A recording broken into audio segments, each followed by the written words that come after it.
support and resistance. Support, it is the price level at which demand is though to be strong enough to prevent the price from declining further. कि वहां पे इतनी demand है कि वो price को उससे नीचे नहीं जाने देता. अब मैं कुछ एक सपोर्ट्स आपको दिखाता हूं.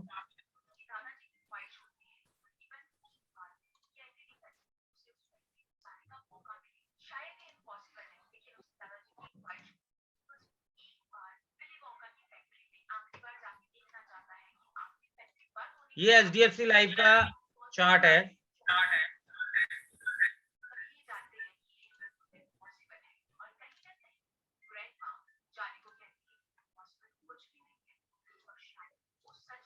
ठीक है, ये HDFC लाइफ का चार्ट है. इसमें आप ये देखोगे कि ये जो इसका ये वाला एरिया है,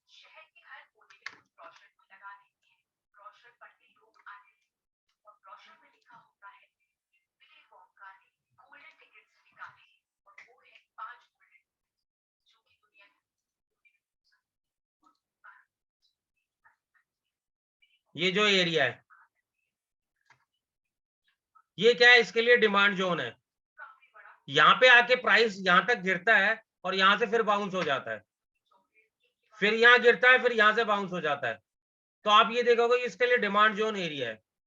यहाँ पे बायर्स बैठे होते हैं और जैसे ही प्राइस यहाँ देखते हैं, यहाँ पे इस प्राइस को, इस प्राइसिंग पे इसको शेयर को बाय करना शुरू कर देते हैं. तो हमें अब हमारा कहने का मतलब ये HDFC लाइफ हमारे को 520, 510, 530 के आसपास जब भी मिल रहा है, तो ये हमारे इस डिमांड जोन एरिया में मिल रहा है जहां पे हम इसको बाय कर सकते हैं. ठीक है, तो ये जो है इसका एक सपोर्ट का काम कर रहा है लगभग अप्रोक्सीमेटली 518 के आसपास, यानी 500 से लेके 520 तक के लिए एक डिमांड जोन है जहाँ पे बाइंग आ जाती है.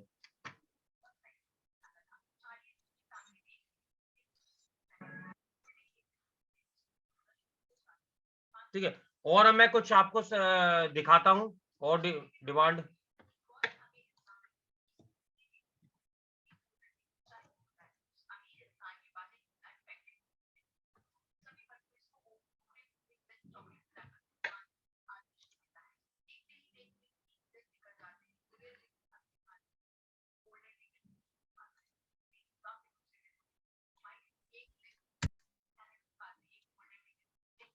एक शेयर था जिसकी वैल्यू थी 424 हाई, और वहां से गिरते गिरते गिरते गिरते एक बार यहाँ इसके लिए डिमांड जोन बना था. ठीक है, यहां से ऊपर गया, फिर नीचे आया, फिर ये डिमांड जोन बना. लेकिन क्या हुआ, धीरे धीरे करके फिर इसे जैसे इसने इस डिमांड जोन को ब्रेक किया तो एक फर्दर फॉल हो रहा है. लेकिन अब यहाँ पे देखोगे, ये देखो, ये मैंने वीकली चार्ट लगा रखा है. तो इसने यहाँ पे आके सपोर्ट लिया, शेयर ऊपर गया होगा, फिर दोबारा यहाँ पे आके सपोर्ट लिया, फिर इसके बाद ये ऊपर गया, फिर उसके बाद आज फिर ये इस वीक में नीचे आया और फिर ये आ गया. अब आप ये देखोगे इस शेयर के लिए ये एक डिमांड जोन बन गया है. ठीक है, तो हमें डिमांड जोन एरिया, किसी भी शेयर को बाय करने के लिए हमें उसका डिमांड जोन एरिया को इंडिकेट करना है कि उसका डिमांड जोन एरिया कहां पर है, जिससे हमारा जो लॉस जो है वो मिनिमम हो सके. अगर हम मान लो, अगर हम इस शेयर को 207 पे परचेज करते हैं तो हमें हमारा जो स्टॉप लॉस है 164 के आसपास है, कि 164 के नीचे का हमारा स्टॉप लॉस है और हम इसमें लॉन्ग टर्म इन्वेस्टमेंट कर सकते हैं. अब मैं इसको थोड़ा सा आप इसको लगा देता हूं 1 डे का चार्ट. तो 1 डे का चार्ट देखोगे तो ये यहां से जब ब्रेक हुआ, इसके बाद नीचे आया, फिर ऊपर गया, फिर नीचे आया, और इसने डबल बॉटम यहाँ पे बना दिया.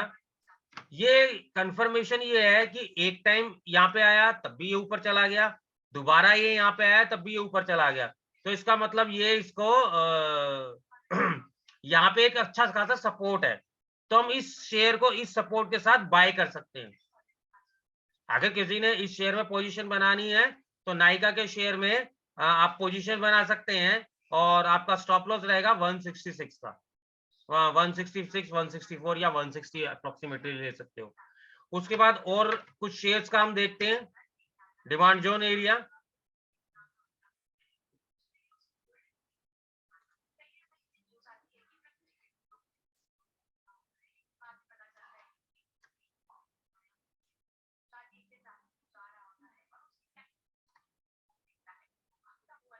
किसी टाइम में इसके लिए ये डेल्टा कॉर्प है, तो डेल्टा कॉर्प का ये वाला एरिया जो है डिमांड जोन था, ये वाला एरिया ये डिमांड जोन था। जब भी शेयर यहाँ पे आया फिर ऊपर चला गया, फिर यहाँ पे आया फिर ऊपर चला गया, यहाँ पे आया फिर ऊपर चला गया, फिर यहाँ पे आया फिर ऊपर चला गया, और एक अच्छा खासा ऊपर जाके रेजिस्टेंस पे। लेकिन आप ये देखोगे जैसे ही डिमांड जोन एरिया यहाँ पर ब्रेक हुआ तो एक हैवी फॉल आता है, यानी शेयर जो है 230-31 पे 250 का लेवल जब इसने तोड़ा तो इसने 250 से सीधा 150 के लेवल पे चला गया। इसीलिए डिमांड जोन एरिया एक इंपॉर्टेंट एरिया है। हमें ये पता होना चाहिए कि हम किसी शेयर को बाय कर रहे हैं तो क्यों कर रहे हैं, और हमारा उसका स्टॉप लॉस क्या है। तो स्टॉप लॉस हमारा इसका, अगर हम इस तरीके से कर रहे हैं तो ये हमारा, जब भी हम इस डिमांड जोन को हम ले रहे हैं तो इस डिमांड जोन से नीचे क्लोजिंग देते ही ये हमारा एग्जिट बनता है, हम वहां से एग्जिट हो जाएंगे उस शेयर से। क्लियर है? अब उसके बाद आते हैं resistance zone. Resistance, it is the price level at which selling is though to be strong enough to prevent the price from rising further. It is also called supply zone area. ये वो price level है जहां पे share जाता है और वहां पे प्रॉफिट बुकिंग आ जाती है और वो शेयर नीचे आ जाता है। अब मैं आपको कुछ ऐसे रेजिस्टेंस जोन दिखाता हूं। इसके लिए ये रेजिस्टेंस जोन था, ये एरिया रेजिस्टेंस जोन है। जब भी यहाँ पे शेयर आया का प्राइस आया नीचे चला गया और यहाँ डिमांड जोन एरिया में आ गया। ठीक है, अब इस शेयर के लिए रेजिस्टेंस जोन कौन सा बना हुआ है?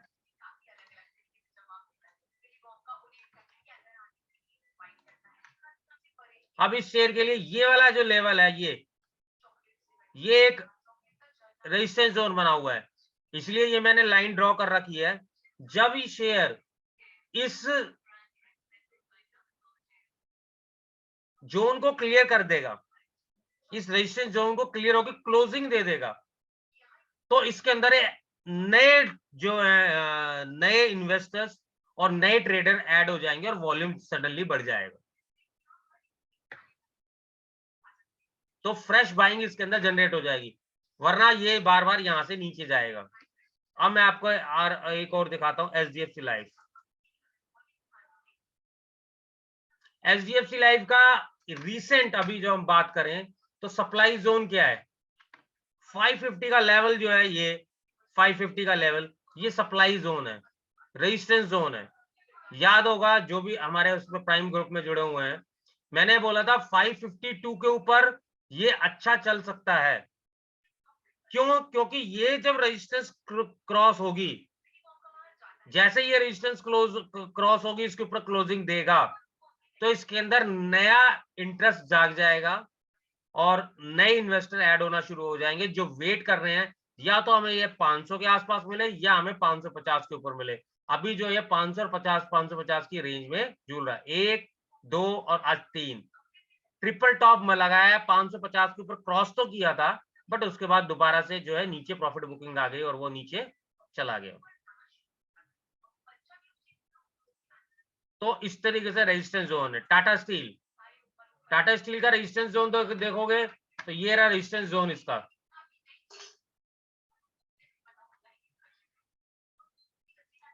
ये इसका रेजिस्टेंस जोन है। हमें इस रेजिस्टेंस जोन को क्लियर होने का वेट करना है।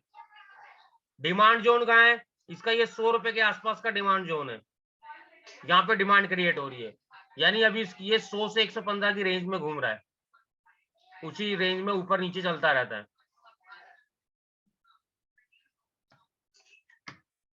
टाटा कम्युनिकेशन देख लेते हैं, तो इसमें आप देखोगे कि इसने यहाँ पे बहुत टाइम बिताया इस लेवल पे। ये रेजिस्टेंस जोन था, ये रेजिस्टेंस क्रॉस हुई यहाँ पे तो इसमें एक डिमांड आई, ये ऊपर बढ़ा। अब ये थोड़ा सा यहाँ पे दोबारा रेजिस्टेंस फेस कर रहा है, टाइम दे रहा है बट स्ट्रॉन्ग खड़ा है अभी भी।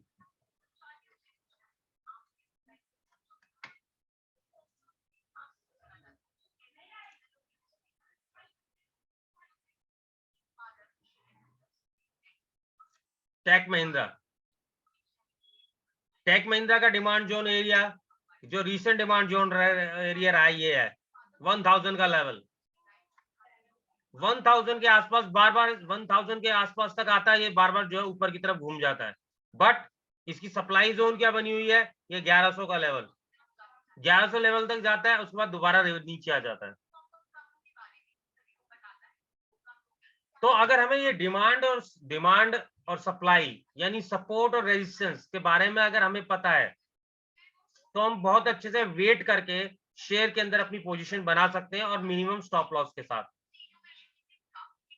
कोशिश यही करनी चाहिए हम कोई भी शेयर को अपने पोर्टफोलियो में ऐड करें, या जिसमें भी हम लॉन्ग टर्म इन्वेस्टमेंट करें, या स्विंग ट्रेड भी करें, या शॉर्ट टर्म इन्वेस्टमेंट भी करें, तो हमें शेयर को डिमांड जोन एरिया के पास ही अपने पोर्टफोलियो में ऐड करना है, और या रेजिस्टेंस को ब्रेक होने के बाद अपने पोर्टफोलियो में ऐड करना है।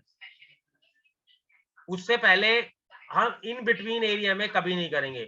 अब आप जैसे देखोगे एलएनटी का 2000 का लेवल बहुत सप्लाई जोन एरिया है, देखो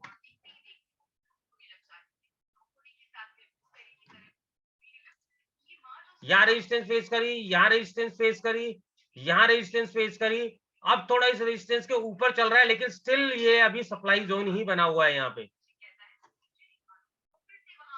अगर ये अभी इसने बेस बना रहा है, यहाँ पे बेस फॉर्मेशन कर रहा है फर्दर रैली के लिए, लेकिन अगर हमें इसमें लॉन्ग टर्म इन्वेस्टमेंट करनी है तो हम वेट करेंगे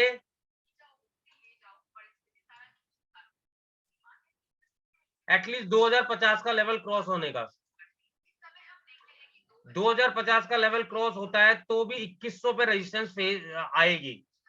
जैसे मार्केट ने 18,600 का एक रेजिस्टेंस फेस किया हुआ है, इसलिए मार्केट हमारी उस हिसाब से नहीं बढ़ रही जिस हिसाब से अभी यूएस मार्केट और अदर मार्केट्स बढ़ रही हैं। ठीक है, क्यों? क्योंकि ऊपर जो सप्लाई जोन है, मैं आपको आज निफ्टी का भी अगर दिखाता हूं तो ये देखो, ये इसका सप्लाई एरिया है।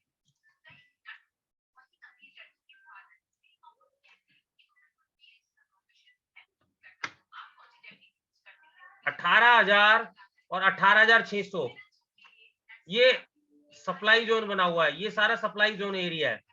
यहाँ पे जितने भी वो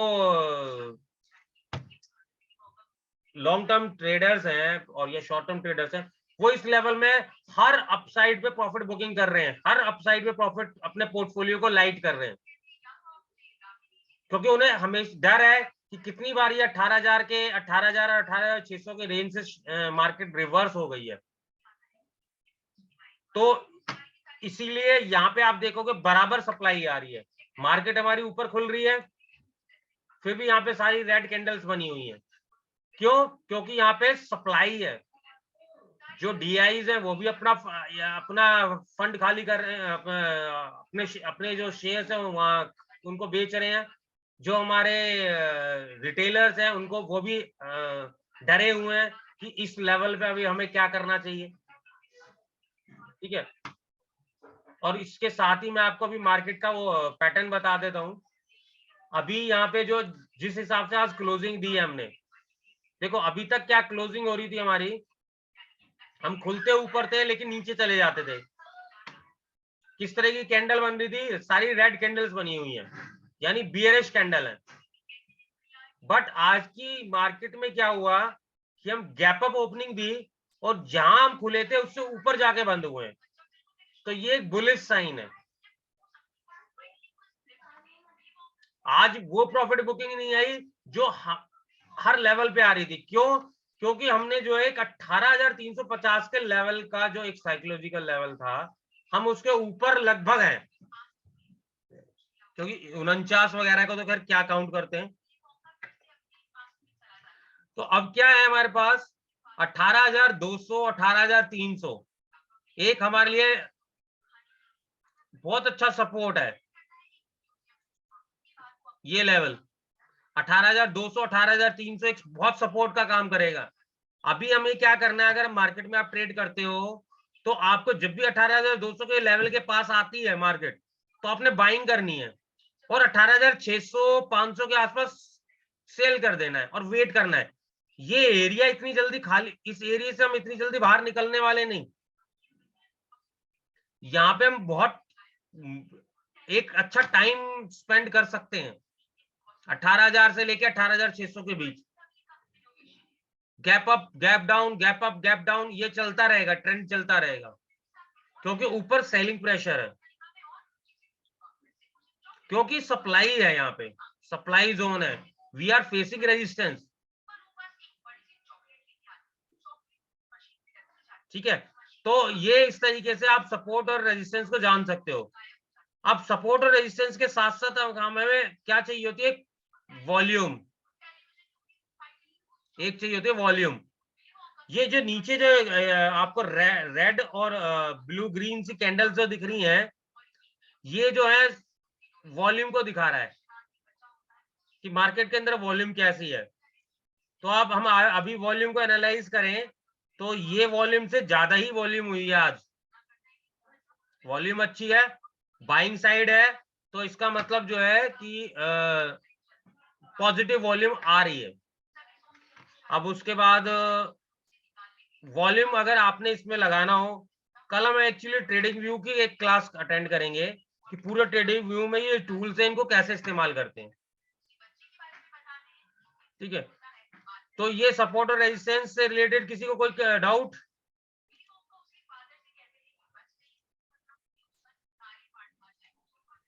no sir. Okay. Important factors for support and resistance. Near support area is called the demand zone area. Near resistance area is called the supply zone area. At the price, as the price move, support become resistance and resistance become support. जैसे कि मैंने आपको बताया, ये resistance थी इसकी यहाँ पे, अब मैंने इसको सपोर्ट बना लिया है। इसी तरीके से मार्केट ट्रेड करती है, जो हमारी रेजिस्टेंस होती है वो सपोर्ट बन जाती है, जो सपोर्ट होती है वो रेजिस्टेंस बन जाती है। अब मैं आपको दिखाता हूं।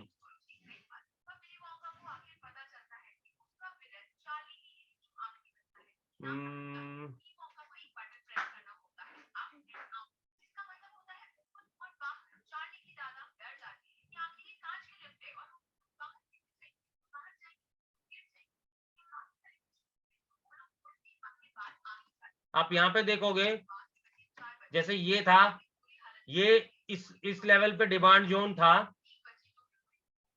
यहाँ पे बार बार नीचे आता था और शेयर ऊपर चला जाता था, और यहाँ पे इसने रेजिस्टेंस फेस करी।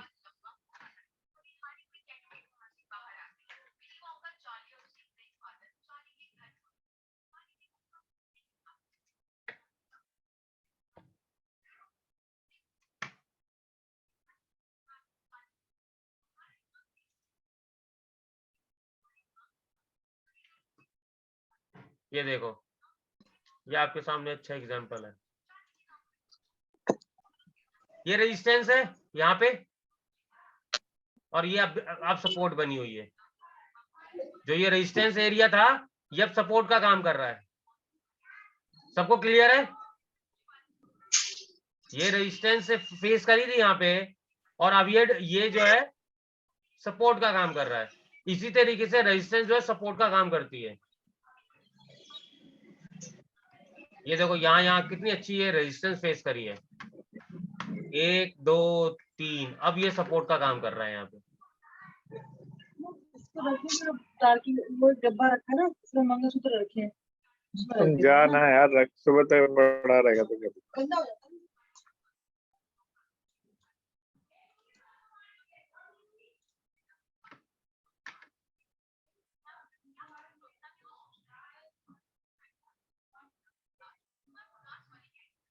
ओरो फार्मा,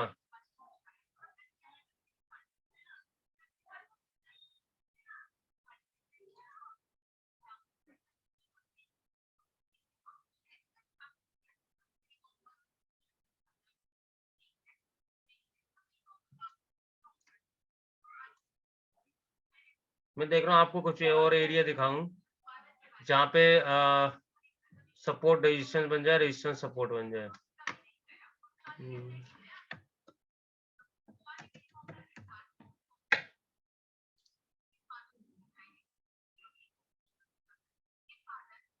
देखिए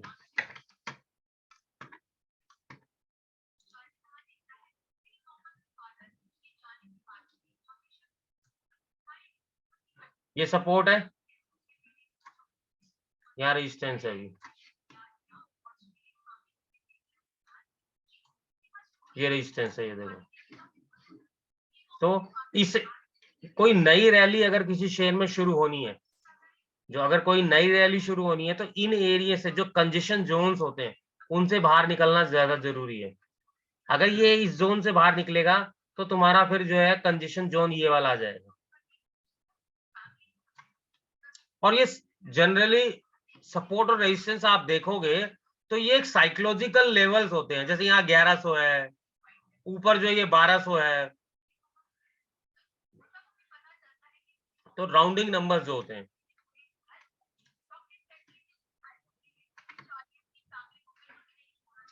SMA also work as a support and resistance. SMA होता है simple moving averages, simple moving averages. Simple moving averages का मतलब क्या होता है? देखो, जो शेयर का प्राइस होता है उस प्राइस के 5 दिन का प्राइस का जो एवरेज होता है वो 5 डे मूविंग एवरेज है। 10 डे के जो प्राइस रहे हैं उनका एवरेज प्राइस वो 10 डे मूविंग एवरेज है। इसी तरीके 5 day, 10 day, 20 day, 50 day, 100 days, 200 days हम इसको यूज करते हैं। तो ये मूविंग एवरेजेस की जब क्लास पढ़ेंगे तो उसमें आपको सब पता चलेगा। लेकिन अभी आपको जानना क्या है कि जो हमारी मूविंग एवरेजेस होती हैं वो सपोर्ट और रेजिस्टेंस का काम करती हैं। अभी इस चार्ट में आप देख रहे होगे,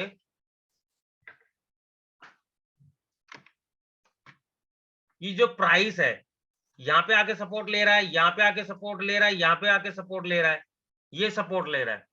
तो ये इस मूविंग एवरेजेस का,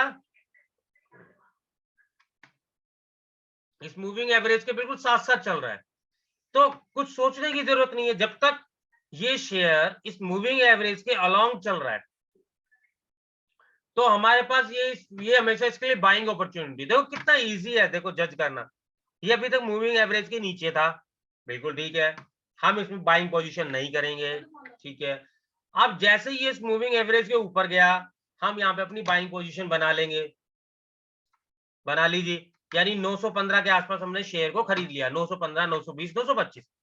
अगर आपने 900 पे शेयर को खरीदा, आप 1100 रुपए आ गया और ये नीचे गया नहीं, यहाँ पे थोड़ा सा नीचे गया, लेकिन ठीक है वो इतना थोड़ा बहुत चलता है, बट कंप्लीट कैंडल अभी तक नीचे नहीं गई, तो ये बिल्कुल इसके अलोंग अलोंग चल रहा है। हमने पोजिशनली शेयर को बाय कर लिया और आराम से उसके अंदर पोजीशन बना के रखी, कोई प्रॉब्लम ही नहीं है जब तक हमारा शेयर इस प्राइस के अलोंग चल रहा है। तो कितनी इजीली आप अपना पोर्टफोलियो मैनेज कर सकते हो। अब ये किसी भी स्टेज पर अगर ये बाहर भी आएगा तो आपको हमेशा प्रॉफिट ही देगा, बट आपने सिंपली ये बना लेना है कि हाँ इससे नीचे जाएगा तो क्लोजिंग अगर इससे नीचे दे देगा तो हम एग्जिट हो जाएंगे, बस सिंपल सी बात है। फिर तुम ऐसा कोई और प्राइस देखो,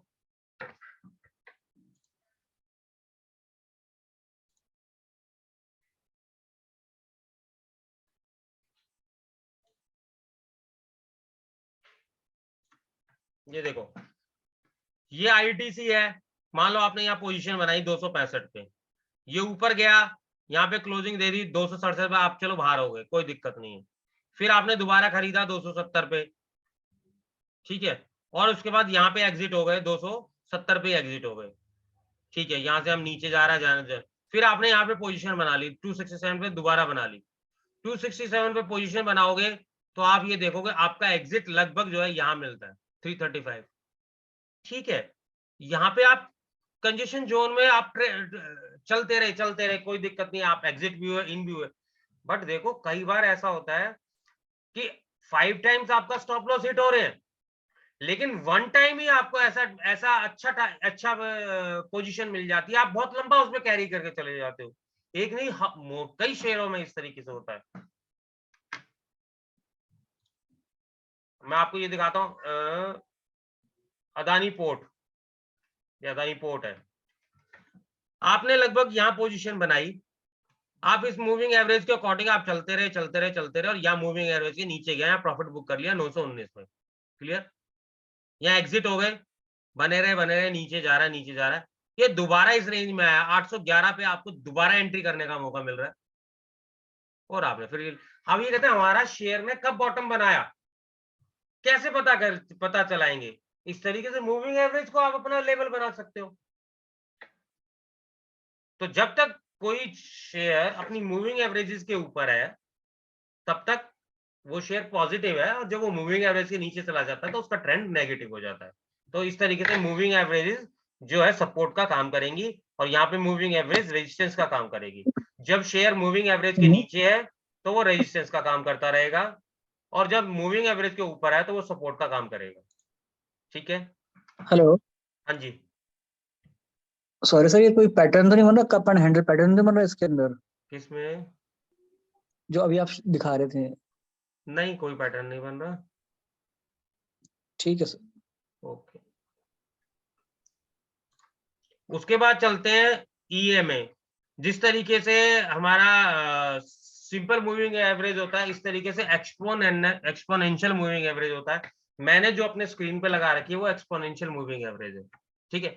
ये भी सपोर्ट और रेजिस्टेंस का काम करती है। उसके बाद वीवेप होता है weightage volume weighted average price. ठीक है? इसमें क्या होता है, वॉल्यूम को और क्या नाम है, वॉल्यूम को और प्राइस को दोनों का एवरेज लेके चलता है। तो ये जो टूल्स है वीवेप जो है इंट्राडे के लिए बहुत अच्छा वर्क करता है, पोजिशनल के लिए मेरे को पसंद नहीं है। ये मैंने वीवेप की लाइन ड्रॉ कर रखी है।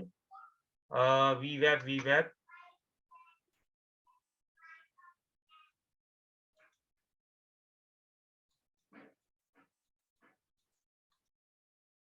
इसमें वीवेप आपका अच्छा वर्क नहीं करता पोजिशनल के लिए। आपको ये इंट्राडे में बहुत अच्छा वर्क करता है। तो जब हम इंट्राडे ट्रेड का देखेंगे तो उस टाइम पे आपको मैं इसका टूल्स का यूज बताऊंगा।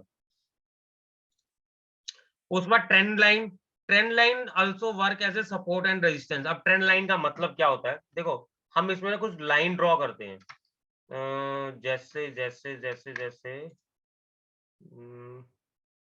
इसमें नहीं होगा मेरे पास, मैंने यहाँ पे कुछ ड्रॉ कर रखे होंगे।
ये देखो मैंने ये ट्रेंड लाइन ड्रॉ करी है, ये रेड कलर की जो ये हाईलाइटेड है, ये ट्रेंड लाइन बनी हुई थी। क्या ट्रेंड लाइन बनी हुई थी कि ये बार बार इसको ट्रेंड लाइन को छूता था और यहीं से रिवर्स हो जाता था, बार बार इसको छूता था, इसको यहीं से हो जाता। तो जब तक ये इस ट्रेंड लाइन में था हम इस शेयर में बाइंग नहीं कर रहे थे। यहां पर इस कैंडल ने इसका ट्रेंड लाइन को ब्रेक करा, यानी 778 पे। जैसे भारतीय एयरटेल ने ये 778 की ट्रेंड लाइन को ब्रेक करा तो आपके सामने देखो आज 830 का टारगेट है। तो ट्रेंड लाइन का ब्रेकआउट इसको बोलते हैं, ट्रेंड लाइन का ब्रेकआउट। ये ट्रेंड लाइन ब्रेकआउट हुई तो ये शेयर मूव कर गया।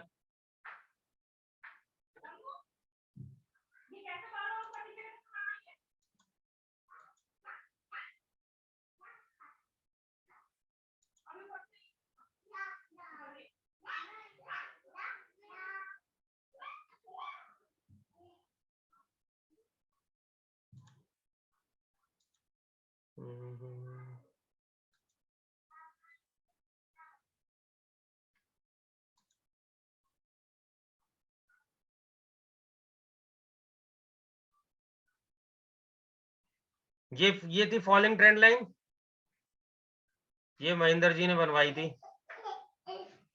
जब इन्होंने इसका स्टेटस पूछा था।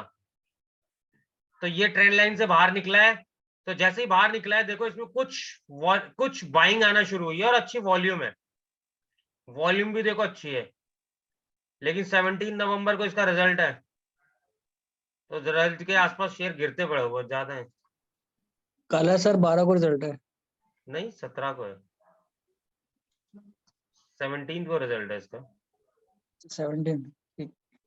हाँ ठीक है। तो ये देखो, लेकिन हम इसमें देखेंगे एक पैटर्न क्या बन रहा है, अभी राउंडिंग बॉटम पैटर्न बन रहा है। ठीक है, यानी गिरा गिरा गिरा गिरा, धीरे धीरे गिरने की वॉल्यूम खत्म हुई, फिर धीरे धीरे धीरे ये अब ऊपर को बढ़ रहा है, तो इसे बोलेंगे राउंडिंग बॉटम, कि ये बॉटम बना रहा है, बेस बना रहा है। तो चांसेस अच्छे हैं, बट ये रेजिस्टेंस का काम करेगा यहाँ पर। ये रेजिस्टेंस 38 रुपए की, ये देखो 1 2 और तीसरी लगभग आज थी, रेजिस्टेंस के पास से वापस घूमा है। ठीक है, तो 38 को क्रॉस करना इसके लिए जरूरी है, 43 तक, तो एटलीस्ट 43 तक पहुंचने के लिए, और 43 तो बहुत बड़ी रेजिस्टेंस है इसके लिए, क्योंकि यहाँ पे इसने सपोर्ट का काम किया था 43 पे, यहाँ पे रेजिस्टेंस का काम कर रहा है, रेजिस्टेंस का काम कर रहा है, यहाँ पे रेजिस्टेंस का काम कर रहा है। तो 43 एग्जिट पॉइंट बनता है, एटलीस्ट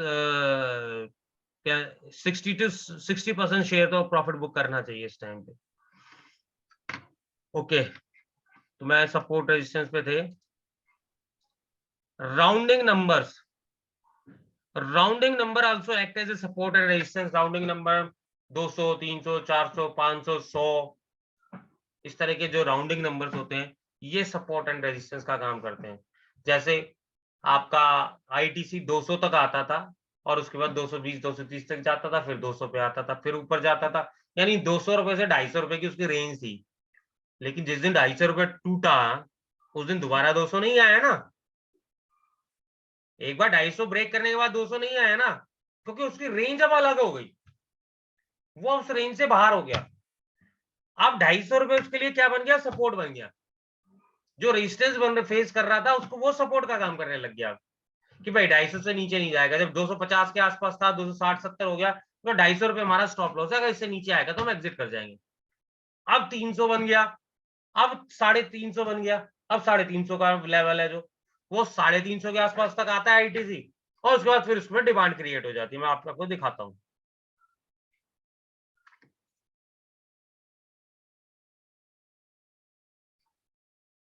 ये देखो, इनिशियली उसने रेजिस्टेंस का काम किया 350 की फिगर्स ने,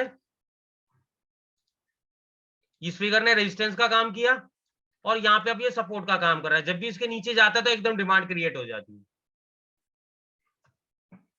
तो ये जो राउंडिंग्स नंबर्स होते हैं ये सपोर्ट और रेजिस्टेंस का काम करते हैं।